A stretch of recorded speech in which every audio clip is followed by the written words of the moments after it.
Hello and welcome, I'm Crystal with Owl Knights Media, and I'll be reviewing Sea Fantasy from the perspective of a casual gamer. This is a single-player RPG fishing adventure game developed by Metzla and can currently be played on Steam.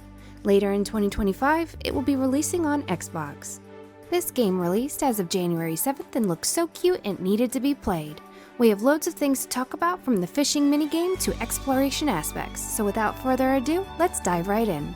First off, let's talk about the main part of this game, the fishing. This game has pulled off battling and fishing very well. The minigame itself is loads of fun and not very complicated. Try to land on the yellow for double damage, the blue for regular. If you land outside of those two, you yourself take damage. Relatively straightforward. The fish respawn rate is amazing, which makes this game feel more addictive because every fish you catch, a new one will respawn right after.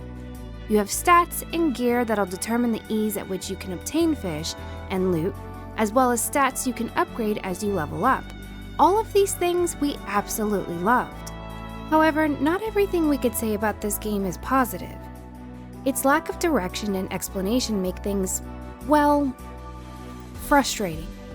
Being sent on a mission to gather materials and having them show on the map is wonderful, but it would be nice if this was combined with some sort of tracking marker. I spent way too much time looking for one fish in particular because even though I could see it on the map, there was zero explanation on how to get to this one island my boat couldn't dock at. Understanding this is an exploration game makes this one hard to argue, so let's bring up another point. I reached what I could only assume to be a boss fish. It just screams and starts attacking me. Seeing as our character isn't equipped with an actual weapon, I was so confused and ended up dying multiple times before realizing it was just a dodge mechanic and not something I needed to actively fight. Once through that, I can try to catch the boss, which then has the usual fishing mechanics with added boss mechanics that aren't explained in any way. So in order to beat these boss fish, I find myself running the fight 3 to 4 times.